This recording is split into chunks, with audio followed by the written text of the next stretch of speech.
Good morning everyone. Last वाली class के अंदर हमने बात की थी कंपोनेंट के अंदर होमोलोगस सीरीज और फंक्शनल ग्रुप के बारे में हमने बात की थी। आज जो नेक्स्ट टॉपिक जो मैं करूँगा वो हमारे पास में होगा यहाँ पर nomenclature. Very very important topic. Nomenclature हर बच्चे को आना चाहिए क्योंकि ट्वेल्थ के अंदर बहुत इंपॉर्टेंट है ये टॉपिक, इसको समझने के लिए, पढ़ने के लिए। तो मैं स्टेप बाय स्टेप आपको नोमेनक्लेचर समझाता हुआ चलूँगा, ठीक है। तो देखो, nomenclature of organic compound, nomenclature of organic compound के बारे में हम बात करेंगे। ऑर्गेनिक कंपाउंड का नोमेनक्लेचर हम किस तरीके से करते हैं उसके बारे में यहाँ पर हम इस क्लास के अंदर बात करेंगे।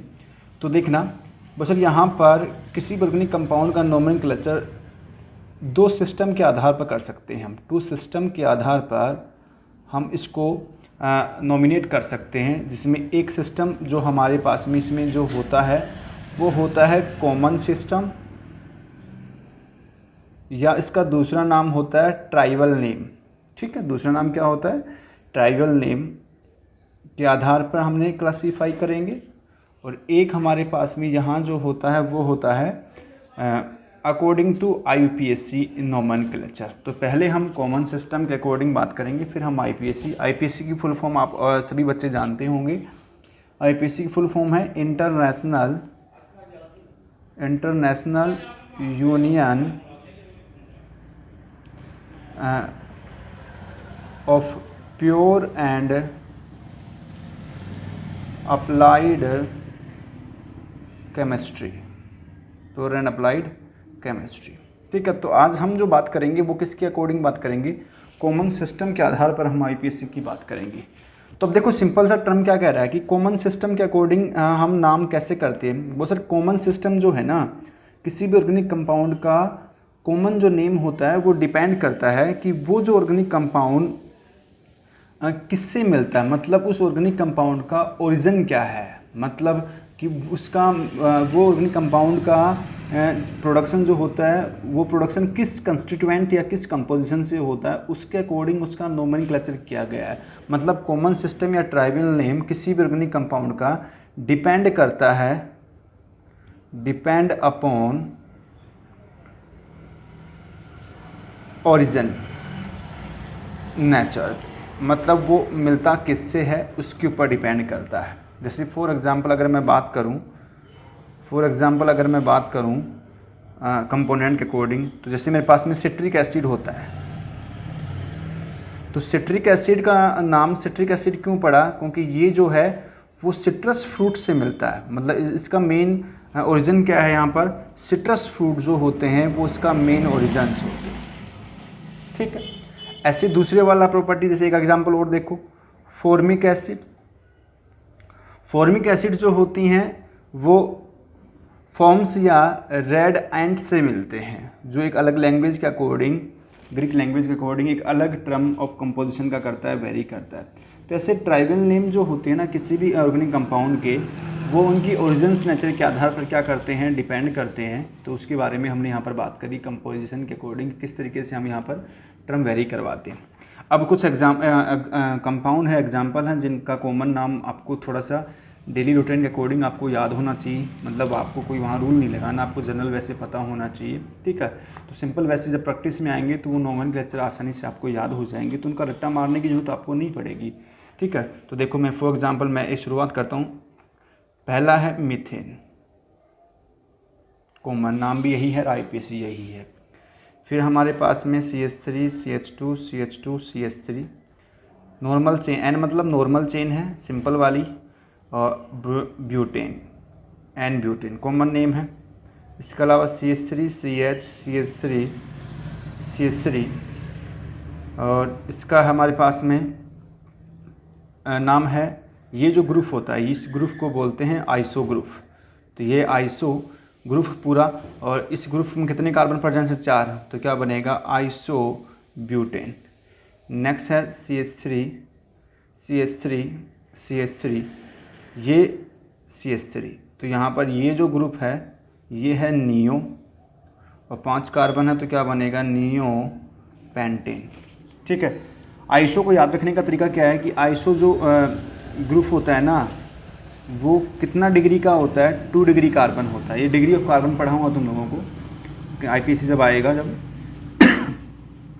2 डिग्री कार्बन एटम होता है और ये होता है 3 डिग्री कार्बन एटम। मतलब 2 डिग्री, 1 डिग्री, 3 डिग्री या 4 डिग्री कार्बन एटम क्या होते हैं, अगर किसी भी एक कार्बन के साथ में, किसी भी एक कार्बन के साथ में, जैसे फॉर एग्जांपल मैं यहाँ दे दूँ, इसको मैं बाद में पढ़ाऊँगा आपको। जैसे एक कार्बन के साथ में एक कार्बन जुड़ा हुआ हो तो ये 1 डिग्री, एक कार्बन के साथ में अगर 2 कार्बन जुड़े हुए हैं, इसके साथ में कितने जुड़े हुए हैं, 2, तो कितना डिग्री, 2 डिग्री। एक कार्बन के साथ में अगर 3 कार्बन जुड़ा हुआ है तो कितना डिग्री, 3 डिग्री। और एक कार्बन के साथ में अगर 4 कार्बन जुड़ा हुआ है तो ये 4 डिग्री, ठीक है।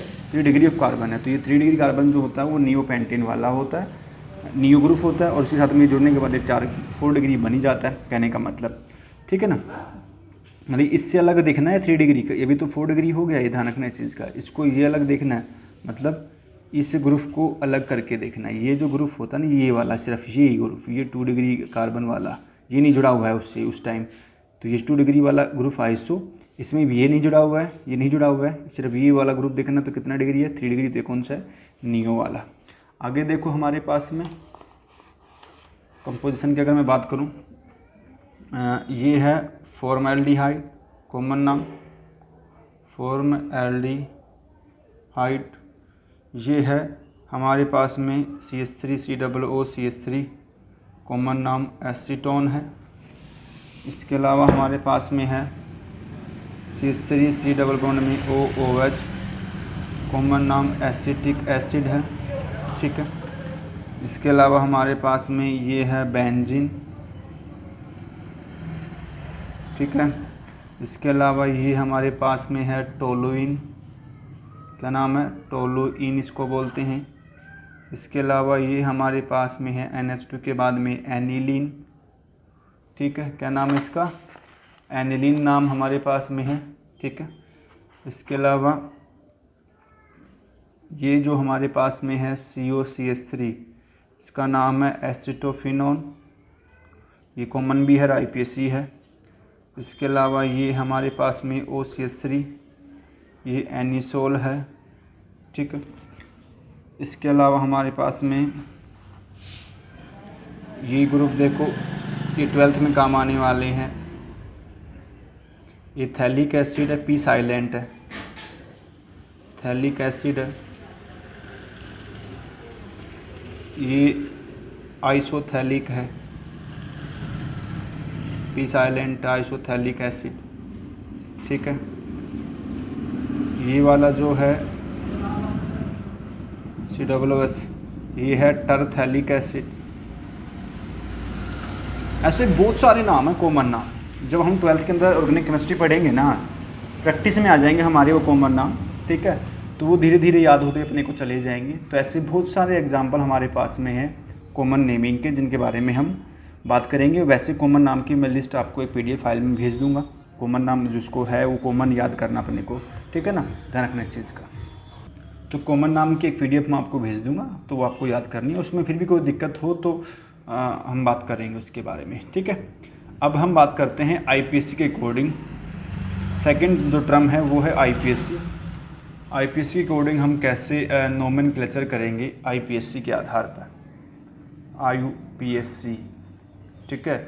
नोमेनक्लेचर के आधार पर हम कैसे उसका किसी भी ऑर्गेनिक कंपाउंड का IUPAC नोमेनक्लेचर कैसे करेंगे। तो number of organic compound nature में मिलते हैं, millions of organic compound, approx 15 millions का अप्रोक्स ऑर्गेनिक कंपाउंड नेचर में वेरी करते हैं। तो किस तरीके से उनका नोमेनक्लेचर हम वेरी करवाएंगे, क्या उनके रूल्स होंगे, ये सब चीज़ें हम स्टेप बाय स्टेप आपको समझाता हुआ चलूँगा। सिर्फ समझने पे और प्रैक्टिस पे ध्यान दें। जितनी ज़्यादा प्रैक्टिस करोगे IPSC की उतना बेटर IPSC नोमेनक्लेचर आपको काम आएगा, ठीक है, और अच्छे से आएगा। और organic chemistry very important part. अगर आपको कंपटीशन दे रहे हो, चाहे नीट का दे रहे हो या IIT दे रहे हो, तो IIT मेंस और एडवांस में chemistry very important role play करती है आपको IIT दिलाने के लिए। क्योंकि आप अच्छे से जानते हैं फिजिक्स जो होती है वो टिपिकल होती है, इतना टाइम नहीं होता। मैथ होता है वो भी टिपिकल होता है, अगर टिपिकल भी नहीं है, अगर एवरेज भी है तो उसको करने में आपको टाइम बहुत कंज्यूम होता है। पर केमिस्ट्री ऐसा है जो कम टाइम में एक बेटर स्कोर करवा सकता है आपको। तो इसलिए आईपीसी ऑर्गेनिक केमिस्ट्री वह केमिस्ट्री को अच्छे से अपना करें। अब आप देखो आईपीसी के आधार पर बोल आईपीसी टर्म जो है किसी भी कंपोनेंट का आईपीसी नोमेनक्लेचर करने के लिए 3 टर्म यूज हो सकते हैं, 3 टर्म यूज हो सकते हैं। और वो टर्म क्या क्या हमारे पास में एक एक करके मैं समझाता हुआ चलूँगा, ठीक है। देखो तो जैसे आईपीसी जो है एक जैसे हमारा कॉमन नाम तो जैसे आप किसी बच्चे को चिंटू, पिंटू, सिंटू एक इस तरीके से कॉमन नोमेनक्लेचर हो गया। आईपीसी वाला टर्म क्या करे, आईपीसी जो टर्म है ना वो रेस्पेक्टिव टर्म है, जिससे आप किसी को भी रिस्पेक्ट के साथ में बोलते हो। जैसे मान लो कि आप किसी भी बच्चे को अगर बोलना चाह रहे हो तो उसका नाम अगर प्रदीप यादव है, जैसे आप अपने पिताजी को बोलते हैं, अगर पिताजी का नाम प्रदीप है तो आप क्या बोलोगे, श्रीमान प्रदीप यादव। तो श्रीमान जो है वो एज ए प्रीफिक्स काम कर रहा है, प्रदीप उसका मेन इम्पोर्टेंट पार्ट है, वर्ड रूट जो है उसको हम बोलेंगे यहाँ पर, और यादव जो है वो एज ए सफिक्स काम कर रहा है। तो ऐसे किसी भी नोमेन तो वो अकॉर्डिंग टू कंडीशन श्रीमान कब लगता है वो आपको पता है। सीनियर जो लोग होते हैं उनके लिए हम श्रीमान यूज़ करते हैं, अपने बराबर वालों के लिए सीधा हम बोलते हैं, ठीक है ना। तो उस हिसाब से हम बात करेंगे। तो एक आईपीसी नोमेनक्लेचर जो है उसमें क्या क्या चीज़ें जरूर यूज़ हो सकती हैं। एक है प्रीफिक्स, दूसरा है हमारे पास में वर्ड रूट, और ये क्या होते हैं मैं बताऊंगा। एक होते हैं सफिक्स। मतलब एक आईपीसी नोमेनक्लेचर इन तीनों के मिलने से बना हुआ हो सकता है, तीनों से मिलकर बना हुआ हो सकता है, दो से मिलकर भी बना हुआ हो सकता है, इन दो से भी मिलकर बना हुआ हो सकता है, ठीक है। वो डिपेंड करेगा कि कई बार ये यूज़ नहीं होता, ये यूज़ कर लेते हैं, ठीक है। तो उसके अकॉर्डिंग हम बात करेंगे। फिर ये कहता है कि सर प्रीफिक्स जो है ना अकॉर्डिंग टू आईपीसी 2 कैटेगरी में डिवाइड कर दी गई है। प्रीफिक्स को हमने प्रीफिक्स सेकेंडरी प्रीफिक्स,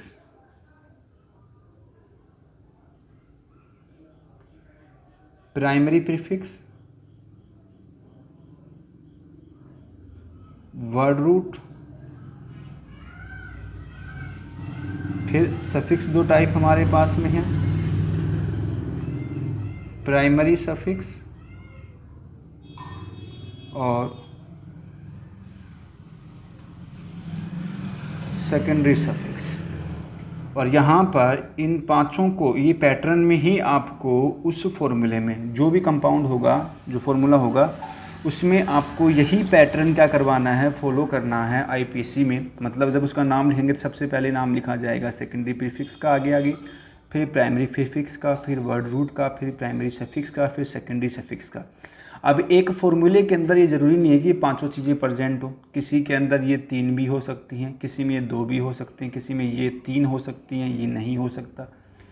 समझे मेरी बात हो, किसी के अंदर ये 4 हो सकती हैं, ये नहीं होगा किसी के अंदर। तो ये डिपेंड करेगा कि, तो यहाँ मेरा मतलब ये है कि यहाँ पर किसी भी नोमेनक्लेचर के अंदर ये आईपीसी में ये पांचों चीज़ हो सकती हैं, ठीक है। अब उसमें कौन कौन सी है उसी के अकॉर्डिंग आपको अरेंज करना है। मतलब जब उसका नाम लिखेंगे सबसे पहले हम नाम लिखेंगे सेकेंडरी प्रीफिक्स का, फिर नाम लिखेंगे प्राइमरी प्रीफिक्स का, फिर वर्ड रूट का, फिर प्राइमरी सफिक्स का, फिर सेकेंडरी सफिक्स का। समझ गए मेरी बात को। इनका नाम हम लिखेंगे यहाँ पर कंपोनेंट के अकॉर्डिंग अगर हम बात करेंगे तो, ठीक है। ये नोमेनक्लेचर। अब मैं स्टेप बाय स्टेप को चीज़ जो समझाता चलता हूँ वो क्या है कि मैं अभी इनको एक्सप्लेन करूँगा कि what is secondary prefix, what is primary prefix, what is word root, primary suffix और सेकेंडरी सफिक्स क्या होते हैं। प्रीफिक्स जो बिफोर मेन रूट के अब आग पहले जो यूज़ करते हैं उनको प्रीफिक्स कहते हैं। जैसे हिंदी में प्रत्यय और उपसर्ग वाला काम है।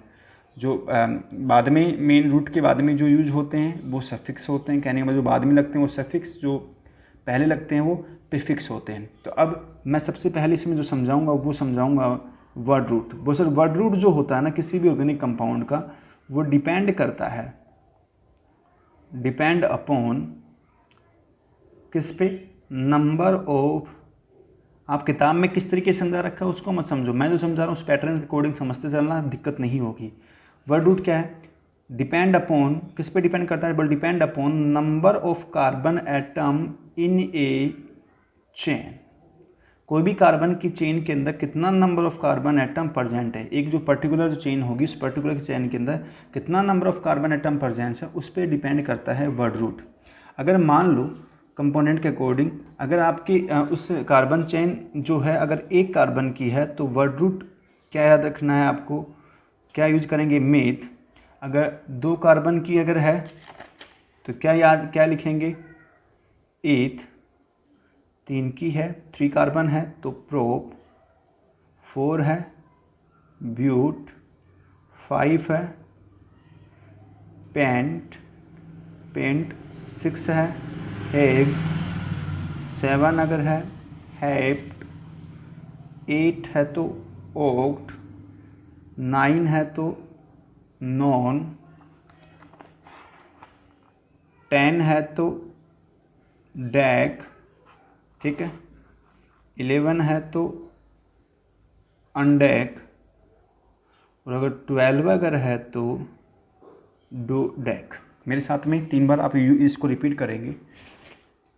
1 कार्बन है तो मैथ, 2 है तो एथ, 3 प्रोप, 4 ब्यूट, 5 पेंट, 6 अगर है तो हैग्स, 7 है तो हेप्ट, 8 है तो ओक्ट, 9 है तो नॉन, 10 है तो डैक, 11 है तो अनडेक, 12 है तो डोडेक।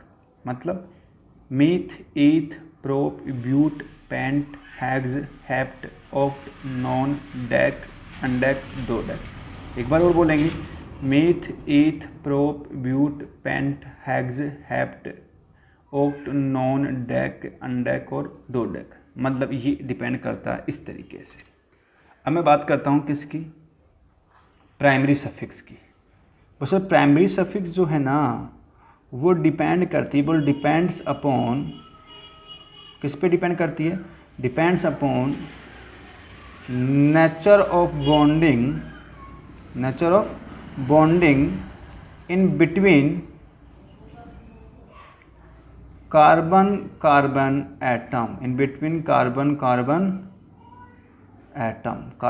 एटम के बीच में। अगर कार्बन एटम, आप में को कार्बन चेन, उसमें कार्बन एटम के बीच में अगर सिंगल बॉन्ड है, कैसे बॉन्ड है, सिंगल अगर बॉन्ड है, तो आप प्राइमरी सफिक्स जो यूज़ करेंगे वो यूज़ करेंगे एन। कार्बन के बीच में अगर डबल बॉन्ड है तो आप यूज़ करेंगे इन प्राइमरी सफिक्स, और कार्बन के बीच में अगर ट्रिपल अगर बॉन्ड है तो आप प्राइमरी सफिक्स यूज़ करेंगे आइन। समझे मेरी बात। तो अगर कोई चेन कार्बन की है उसके अंदर अगर कार्बन के बीच में, पूरी चेन में अगर सिंगल बॉन्ड है कार्बन के बीच में, तो आपको प्राइमरी सफिक्स के रूप में क्या लगाना है, यहाँ पर यूज़ करना है इन। अगर डबल बॉन्ड अगर हैं तो क्या यूज़ करना है, इन यूज़ करना है।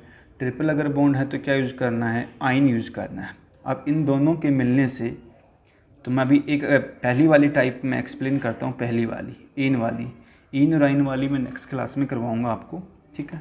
तो अपनी कंटिन्यू, जैसे मैंने IPSC नोमेनक्लेचर का पार्ट 1, 2, 3 ऐसे मैं आपको समझाता हुआ चलूँगा। तो देखो,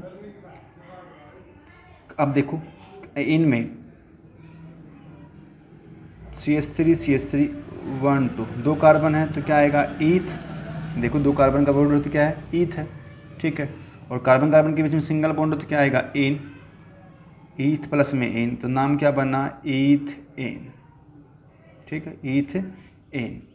ऐसे CH3 CH2 CH3 1 2 3 3 कार्बन है तो प्रोप प्लस में एन, नाम क्या बना, प्रोपेन, ठीक है। ऐसे देखो आप CH3 CH2 CH2 CH2 CH3 1 2 3 4 5 5 carbon है तो क्या आएगा, पेंट प्लस में एन, तो क्या आएगा, पेंटेन। 7 कार्बन है 1 2 3, तो मैं अभी एच नहीं लगाऊंगा, आप कर लेना बैलेंस पूरी 4 एच से। ये 7 1 2 3 4 5 6 7, मेन चेन में 7 है तो क्या बनेगा, हेप्ट प्लस में एन, तो क्या बनेगा, हेप्टेन। तो ये तो सिंपल था इन वाले, ठीक है। नेक्स्ट क्लास में मैं इन वाले पढ़ाऊँगा, फिर मैं आइन वाले पढ़ाऊँगा, और फिर मैं तीनों अगर प्रेजेंस हो, मतलब सिंगल भी हो, डबल भी हो, ट्रिपल भी हो, तो किस तरीके से हम उसका नोमेनक्लेचर करेंगे वो भी मैं समझाऊंगा। मैं स्टेप बाय स्टेप पहले इन दोनों से बनने वाली नोमेनक्लेचर समझाऊंगा, किससे, वर्ड रूट और प्राइमरी सफिक्स से। फिर मैं वर्ड रूट प्राइमरी और सेकेंडरी से समझाऊंगा मिल के बनने वाले। फिर मैं प्राइमरी प्रीफिक्स को एंट्री करवाऊंगा, फिर मैं सेकेंडरी प्रीफिक्स की एंट्री करवाऊंगा। एक एक करके फिर पाँचों में समझ जाएंगे हम, पाँचों को मिलाने फिर से जो नोमेनक्लेचर बनेगा उसको भी हम पढ़ेंगे, ठीक है। और कुछ पर्टिकुलर वेरिएशन जहाँ पर आते हैं उनके पर्टिकुलर रूल्स के बारे में भी हम क्या करेंगे, बात करेंगे। तो आई होप आपको ये समझ में आया होगा। फिर भी कोई डाउट अगर है तो मेरे से आप क्लियर कर सकते हैं, ठीक है। कमेंट बॉक्स में डालें, पर्टिकुलर फ़ोन कर सकते हैं। अब शायद एक ऑनलाइन क्लास शुरू हो सकती है डाउट क्लास के रूप में, एक जूम ऐप जो डाउनलोड करवा रहे हैं ना, तो मिलते हैं। और नोटबुक मैं मैसेज चेक करूँगा तो मैं आपको मैसेज भेजता हूँ कब करनी है, तो अपनी कंप्लीट रखना। तो थैंक यू, मिलते हैं नेक्स्ट क्लास में।